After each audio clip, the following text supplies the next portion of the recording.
Welcome to DFC on the Green. I'm Jason Gilbo. With me is Chris Etherington, taking a look at the FedEx St. Jude Classic over on DraftKings this week. Decent field. It's a fairly large field, it seems, especially when you get past like 7,500. There is a lot of names. Yeah, it's a lot of pick and choosing down here. It's a lot of guys that you kind of have to swallow if you want to pay up for someone like DJ to start your lineups. But yeah, it's the week before the U.S. Open when everyone wants to grab that last entry for next week. Yeah, and it looks like DraftKings has done a good job of listing those WDs. We've already had a couple: Keegan Bradley, Adam Scott, Russell Knox. You get Rogers, Schneider Jans, a couple of guys that right off the bat, Lucas Glover, another one who withdrew. So at least it's out of the way early here. Right, and that was the case that we all knew yesterday. It's like with the qualifiers happening on Monday, it seemed like everyone finished on time, and then it was just waiting for today to see who will actually withdraw. And yeah, it was basically all the names that you expected to do it. Bradley and Scott being one of them. Also Knox, unfortunately, withdrew. But yeah, as soon as the guy qualifies for the US Open, he just wants that 1 week break before prepping for Shinnecock next week. Yeah, I definitely don't blame him. What are you looking at this week here as far as stats go? I don't find myself changing up too much from what we usually look at. Yeah, the last few weeks have been relatively the same throughout. The only thing I'm doing different is really chasing the scoring stats that I normally look at. I always look at par 4 scoring. That's not going to change, but I'm just going to take out DraftKings points and just go with my ball striking stats and the par 4 scoring. And hopefully that will be a little tighter and choosing my player pool for this week and see what happens after this week. And if it works, then I'll just use the same strategy for next week. I know, off the tee and accuracy this week. I think accuracy is kind of like a bonus. I'm using it as a little bit of a tiebreaker just because it's kind of narrow here. Yeah, I think just using that as your main stat. And then as for me, I always look at the approach to the green and proximity. I want the guys who are hitting their irons well and also giving them the most opportunities to make a birdie as well. So those two stats, and then for me, scrambling is always the tiebreaker at the end. Oh, let's dig in here. We got Dustin Johnson, who's your most expensive option this week. Let's talk him real quick. Because he kind of sets you back, plugging him in, he leaves you with about 7,600, 7,700 left over. We don't anticipate him to be tremendously popular here. Which is always nice when you get Dustin Johnson at some reasonable ownership. Yeah, with Koepka and Phil being right below him, I think those two guys will be basically the most popular of the bunch, above 10K. For DJ, yeah, he has decent course history here. He's finished in the top 10 twice in the last 5 years. He does have that WD back in 2015, but I'm not going to take note of that. Overall, for stats, there's no one better. I mean, he's second in the field for par 4 scoring, third off the tee. He's ninth for approaching the green. So if you're going to tell me that DJ is going to be less than potentially 15% in ownership, that I might take a few shares of him in the big $4 tournament and see what happens. And I know you're okay with playing Koepka here. Koepka's obviously a guy who's been in solid form since returning, and you jumped on him pretty quick. When he got back from injury, I took a little wait and see approach, but obviously he's been back to normal. Yeah, he basically got the rust off after his break from the wrist injury that he had. If you look at his course history, he finished third and second here back in 2015 and 2016. And then if you look at his stats, I mean, he's basically in the top 30 in the field for par 4 scoring off the tee and also scrambling. So I think for cash, and it does make sense to go to Koepka, but I think for tournaments, it might be best to fade away and maybe go more balance this week for tournaments. And you mentioned, like, Dustin Johnson obviously has some decent course history, but obviously Mickelson's going to be a guy who stands out for some course history. Same with Berger, obviously winning back-to-back years. So I feel like everyone's kind of similar up here as far as who people might be looking at. And Stenson's a guy that you wrote up, obviously, in your cash game plays. Yeah, this course just screams ball striking, and that's what Stenson is good at. At 10-4 being sandwiched in between Phil and Berger. Hopefully his ownership will be very similar to DJ's, around 15%, maybe just a bit less. But overall, I mean, when you look at his stats, like he's first in the field for par 4 scoring. He's fourth in the field for approach to the green. And with no course history here, I mean, that will drive the ownership down just a little bit, but he has been playing well as of late. I think he has, like, out of his last 8 starts, he has 7 top 25s, something like that. And 4 of those were top 10s. So I think at 10-4, it's a nice price for Stenson. And I think, for both cash and tournaments, you can't go wrong. No, it gives you a nice little discount. Leaves you with some room to kind of get some other guys in. We talked Berger a little bit before the pod. Back-to-back wins here. Hasn't been playing particularly well of late. I'm really curious to see if a lot of people go to him or not. I don't think people will because of the back-to-backness of winning here. We're starting to see that trend where people have caught on to not playing previous winners. Yeah, it's hard for the defending champion to always repeat because of all the media stuff that he has to go through for that week. I mean, it has happened before. The one guy I could think of is Steve Stricker, winning like 3 times, I believe, at the John Deere.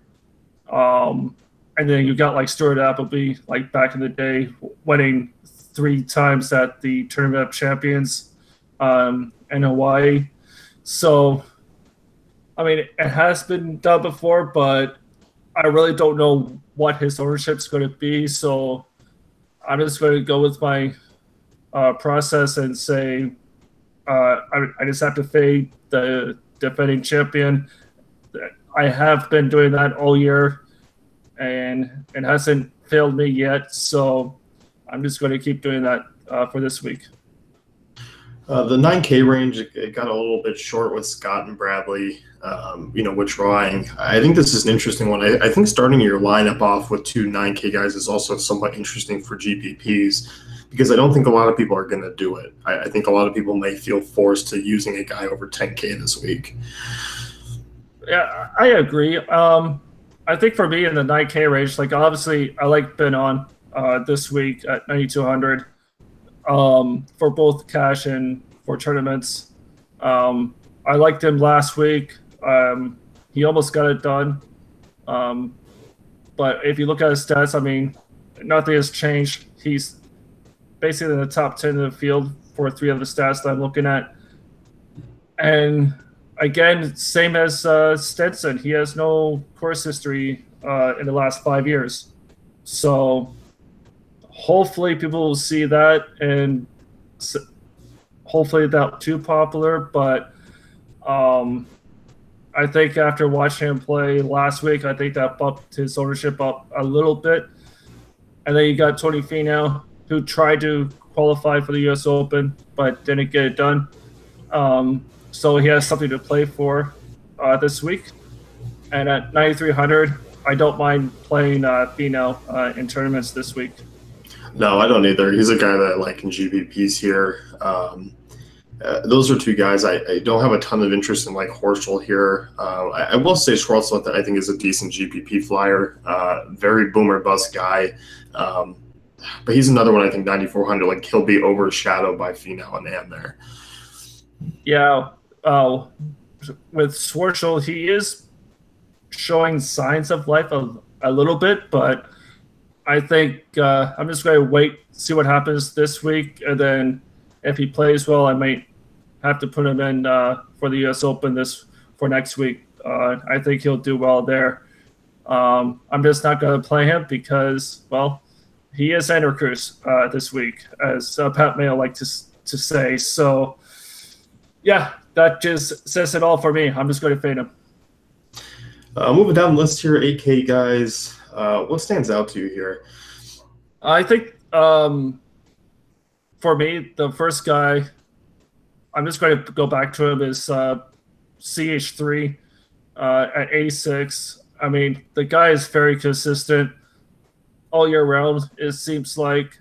And I think I said it not too long ago that he might have found that extra gear to actually keep playing well after the beginning months of the year. If you look at his stats, I mean, he's 5th in the field for par 4 scoring. He's 21st in the field for off the tee. So, yeah, I just like Charles Howell right away at 8,600. And then I did like Knox a little bit at the beginning, but then with the WD, I went down to Peter Hewline. He is in form. He has like 3 top 20s or something like that entering this week. And then if you look at his stats, nothing really stands out. Like he's in the top 30 in the field for par 4 scoring. And then when you look at his course history here, yeah, he made the cut here, but he was basically dead last. Again, I'm going to count his recent form over that, and yeah, hopefully that helps a little bit this week. Yeah, like how's the cash game guy here? Definitely this group, and list this as well, because you talk about list obviously in your cash game picks. I think Uline's interesting. I think a lot of people are going to kind of maybe overlook him a little bit this week. And I think there are a couple interesting guys in this range. Like I kind of dig Chris Kirk at 8K if you go a little bit cheaper. Not come off the greatest weekend, but he's a guy who's been consistently scoring well for that price. Yeah, and with his recent form, I mean, he's always a good play when he's on form and he's playing well. I always compared him with Kevin Streelman. It seems like almost every week. It's just whoever's cheaper or whoever's playing better, I'm just going to pick that guy over the other one. For Kirk, yeah, he's 6th in the field for par 4 scoring, 8th in the field for proximity. So he's getting chances right now. And then the other guy that I think I'm going to have to fade, I know he's been red hot recently, is Neiman at 8,900. Everyone saw him play as well as he did last week. Yeah, he faltered down a little bit, but I mean, the kid's only 19 years old. And he's just red hot right now. And I think everyone's going to flock to him as well as Stricker. Those two guys, I'm just going to have to fade away this week. I think the ownership's going to be a little too high for my liking.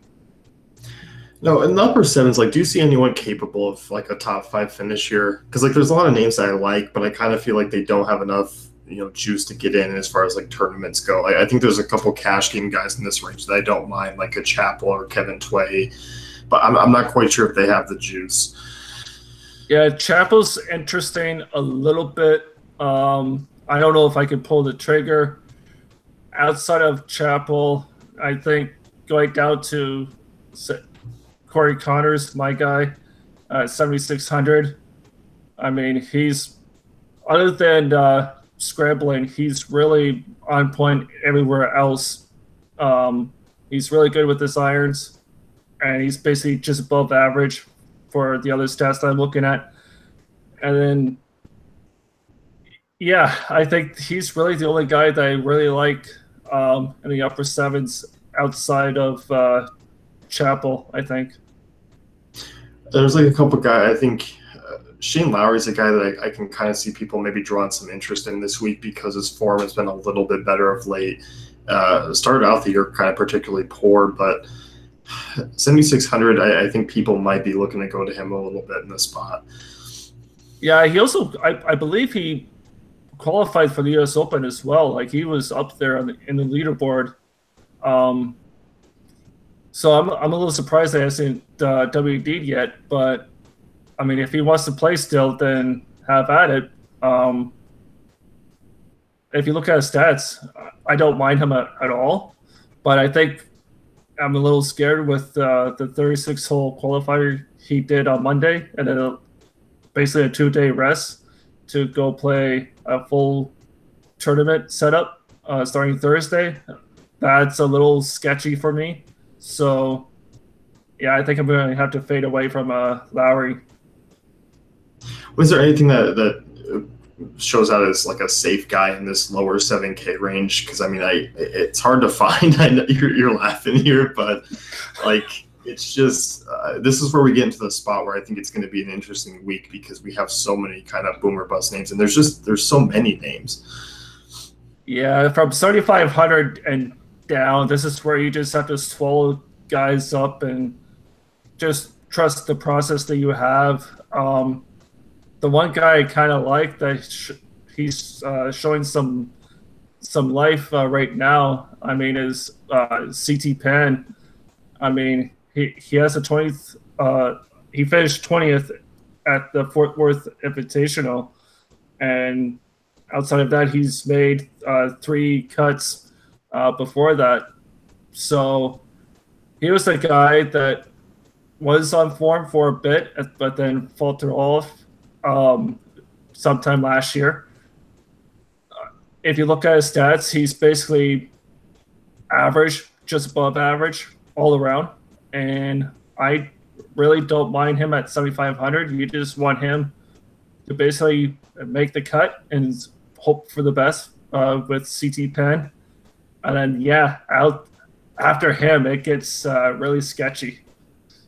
Yeah, it really does. Like, I don't hate Johnson Wagner, 7,500, same price. He's been a guy who's shown some consistency, but outside of that, yeah, I'm with you. Like, there's not a lot that I'm extremely thrilled with. You know, I'm kind of hoping like Lowry stays in this week. I mean, you do have Snedeker right there, who is, I think, a viable option.